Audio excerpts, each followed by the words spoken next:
తుగాలి ప్రీతి కేసుకి పవన్ కళ్యాణ్ గారు ఎటువంటి న్యాయం అనేది చేయలేదు. మరి ఎందుకని Pawan Kalyan sir DCM deputy chief minister అంతగాల్సిందే 10 మంది కలిసి రేపు చేసి 10 మందిని నాశనం చేస్తే దాన్ని పట్టించుకోడెప్పుడు జగన్ కులకరాయి ఉంటే రాష్ట్రం మొత్తం ఊగిపోవాలని జగన్మోహన్ కి పక్క పడితే చిన్న కులకరాయి పడితే రాష్ట్రం అంతా ఊగిపోతుంది. బీజేపీలో కలిసిన నుంచి కులం మతం ప్రచారం గొడవలు రాష్ట్రం మొత్తం రవాణా కాస్ట్ అయిపోయింది. మీరు చేసే రవ్వంత రాజకీయం రాష్ట్రం మొత్తం తగలబడిపోతుంది. అయినా మీరు చేసే అగ్రవర్ణాల కులం కానీ హిందూ మతం కానీ హిందూ మతం కాదేది బ్రాహ్మణ మతం. సనాతన ధర్మం అనేది బ్రాహ్మణ మతం. మీరు బ్రాహ్మణ్స్ కదా, మీరు శూద్రులు కదా.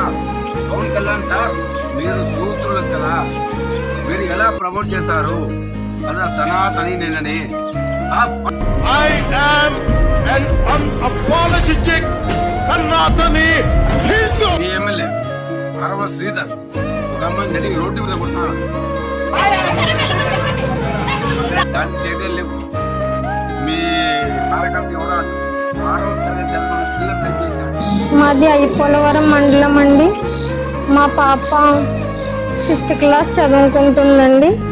అక్కడ రాయపరెడ్డి బాబాయ్ అని ఆయన ఎన్ని కనపడమనికి మన మతాన్ని ఏమున్నట్టు వచ్చి పూజ చేసుకోవడం, గుడిమెట్టు కడుక్కోవడం ఏ కనిపిస్తాయి. మనకేం రాదు కదా. ఏం సార్ చదువు లక్ష్యాలంటివి పరిహారంటివి ఇదే దేశ ఎలక్షన్లకు రావాల్సన్నో గుర్తుపెట్టుకోండి. ఎలక్షన్లకు రావాలా, క్యాంపెయిన్ చేయాలా. అప్పుడు ఏమని క్యాంపెయిన్ చేస్తారు?